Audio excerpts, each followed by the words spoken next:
Welcome back. What we have here is two bikes that, if cleaned up on a good day, I might get a total of $40 for. However, with a little bit of new cabling and a mixed match of parts in both of these bikes, I think I can build at least one of these bikes up to above the $100 value, and the other bike will be sacrificed to the parts bin. Before we start today's video, there is a distinct lack of caffeinated beverages in our house, so I am off to the shops to grab something to wake me up a bit, and then we're gonna get back into this. And what better way to get to the shops than to take this out? So we've finished it up, ready for sale. There's just one tiny little detail that I had not been able to finish until today, and that is the ferrules for the ends of the cables. They came yesterday, so I just have to quickly put 4 of those on this bike, and then we're ready to duck off.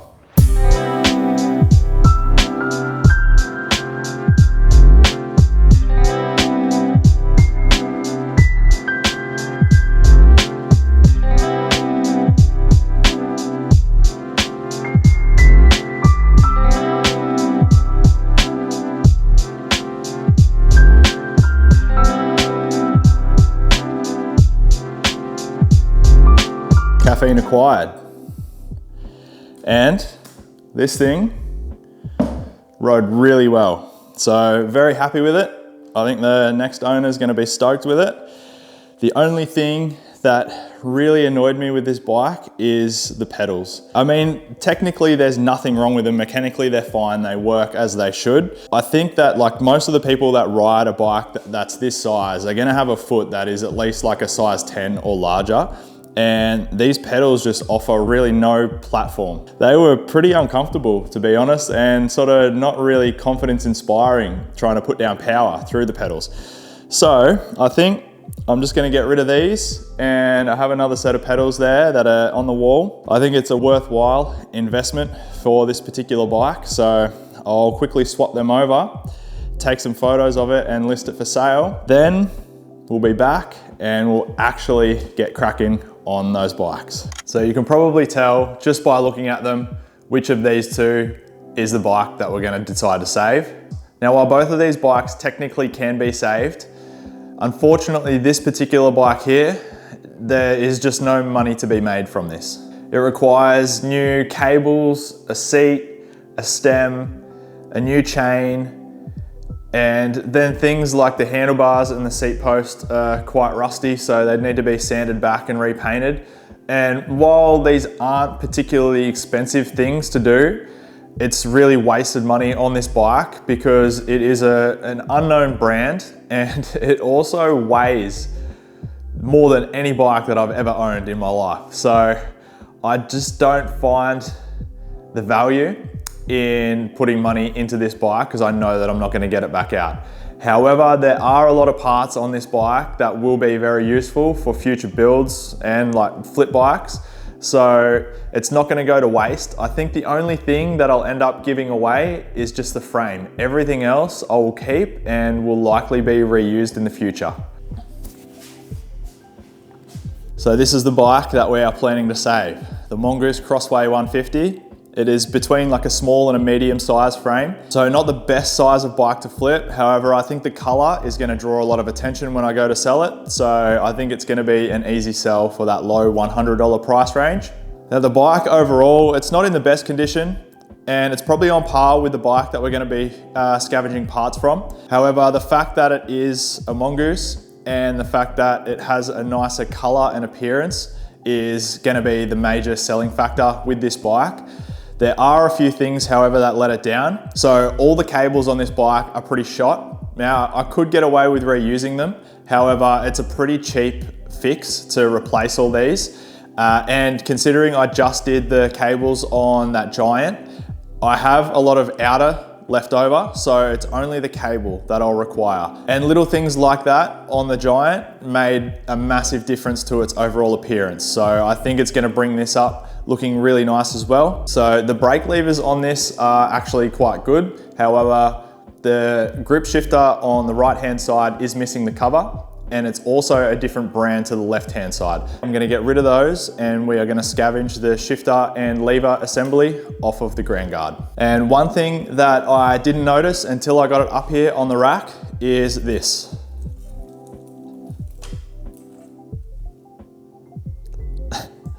So we're gonna need a 10 to the rear free hub because it is anything but free at the moment. Also, the seat on this bike does have a few tears. So hopefully I have something still left in my parts box to replace that with. Then it will just be a matter of giving this a really good clean.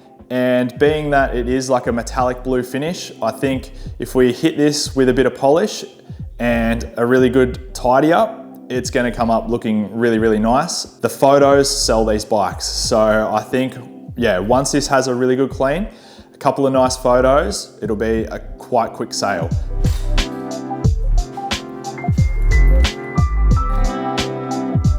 So we'll kick things off by removing the rear wheel. It's ended up being a little bit of a headache, but I started off with good intentions. So yeah, remove the rear skewer and then remove the rear cassette. As I was doing that, the dork disc basically just fell off. So there was no intention of me putting that back on.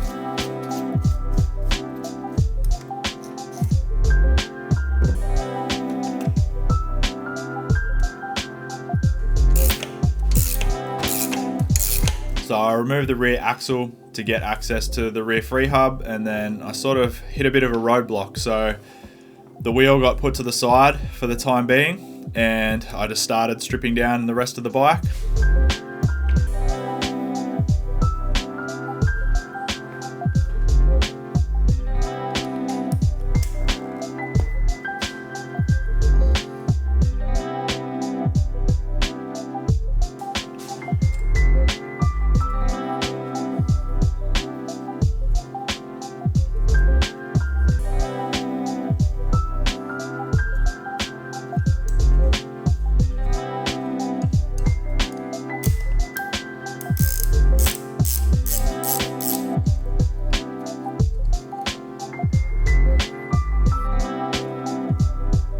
So like I said, all the cables were being replaced. So I went through, cut all the cables, removed the inners and the outers from the whole bike because everything was going to be refreshed.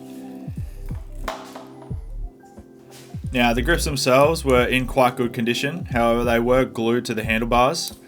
There was not really any way that I could get them off without damaging them. So I just opted to cut them off and speed up the process. Both the grip shifters will be going in the bin, and the brake levers themselves are in good condition, so I'll just put those in the parts box and no doubt they'll be reused in the future at some stage.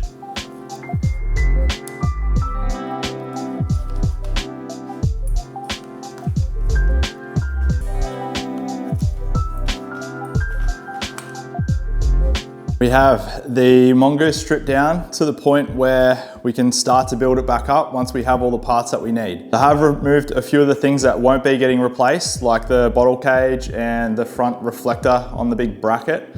That should help clean up the look of the bike a bit. I started pulling apart the rear wheel, and then I realized that I couldn't find the free hub tool. I'm sure that I own one, I just don't know where I've put it. The tool, the bit that I thought I needed and knew where it was, wasn't actually for that free hub. So I'll have another look for it. If I can't find it, I might just pop out and buy one. So I'll leave this up in the stand. I don't need to get the Grand Guard up in the stand because I'm only getting the shifter levers off it. So I'll just cut the cables to those and remove them off the handlebars, and I can put them on this. So like most bikes, the grips didn't actually grip to the handlebars, so nice easy removal for me. You can see the stem has a little bit of movement about it. The bolts are actually as tight as they can go. So whatever bushings there are inside the stem are either completely worn out or just non-existent. Now you can see to the left of me here, all the outers are on the bench. So these are the existing outers, and I just keep them until I have redone all of the new outers, just in case I need to use any as a template. In this case, I didn't need to, and in most cases you probably won't need to, but it's always a good bet just to keep them around until you finish the project.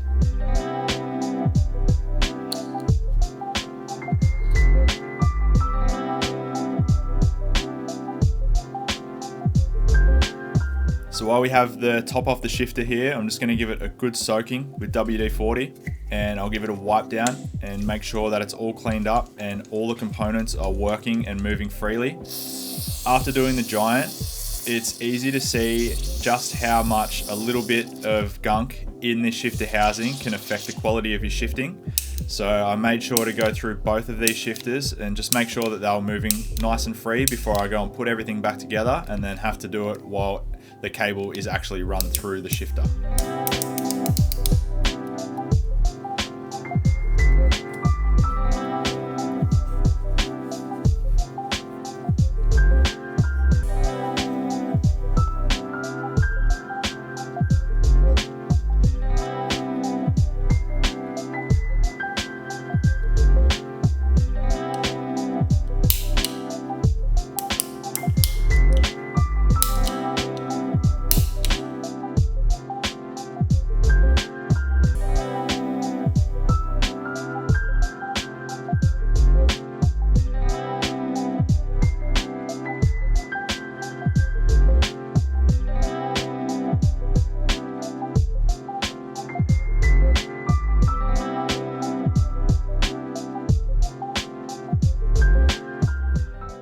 So when it comes to reinstalling the levers here, I'm just using the grip as a bit of a guide as to how far to bring the levers in. So you can always adjust them after, but this always puts them in pretty correct position straight away. And before I run all of the new cables, I'm just going over the bike with a little bit of diluted degreaser, just to give the hard to get to areas a quick wipe down before I go and cover them up with new cabling.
Right, so bit of a snag, but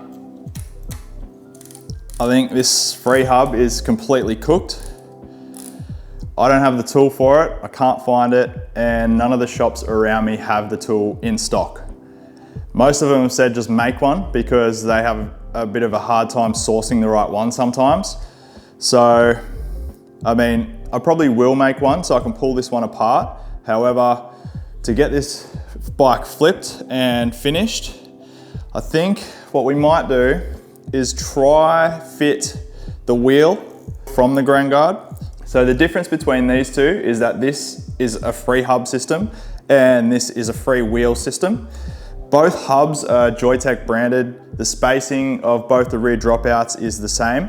The only difference is the actual gearing ratio is completely different. This has a really large top gear, and the smaller gear on the other cassette is 2 teeth less than this. So yeah, the actual pedaling resistance is going to be a little bit different, and you won't have the same top end speed. I don't know if the rear derailleur is going to accept a rear cog this big, so we may have to also source that off of the ground guard. Either way, I'm not paying for these parts. It is a little bit of a step back in quality of component. However, if it works, then it's better. So let's crack on, see how we go.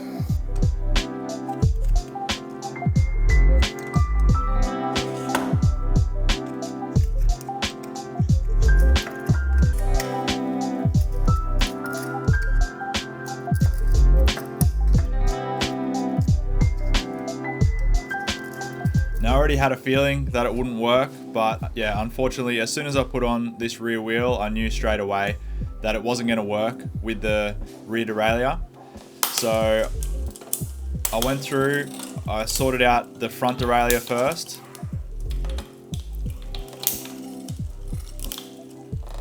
Then it was a matter of splitting the chain, removing the chain, swapping the rear derailleurs over, and then rejoining the chain.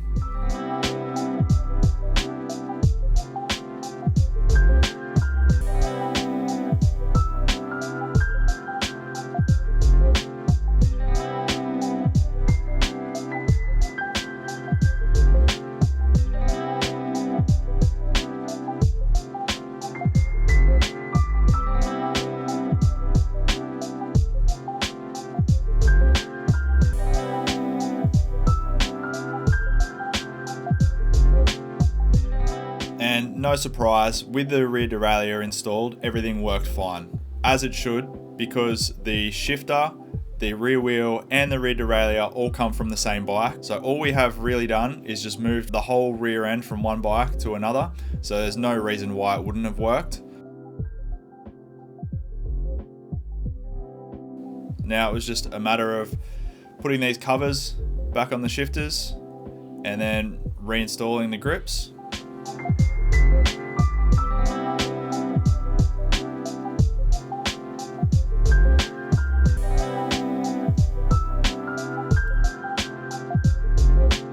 So luckily I found a seat in my parts box, which is actually quite similar to the seat that was on the bike. It's just slightly slimmer.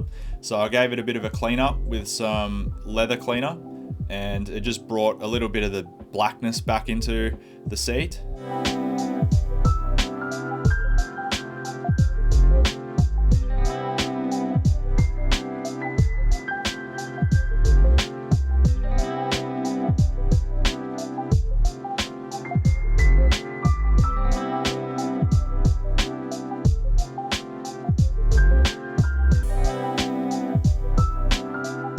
So once we put this seat in, it's just a matter of giving it a good wash, giving it a polish, checking over the whole bike, making sure that everything is tight and well adjusted. And we are done. So the bike has come out really good, and overall I'm happy with how it works and how it presents. Now keep in mind that this is a flip and not a restoration. So there is a few imperfections still in the bike, especially with the paintwork. However, we have made it work, we've made it safe, and in the process, we have made it look a whole lot better than when we started.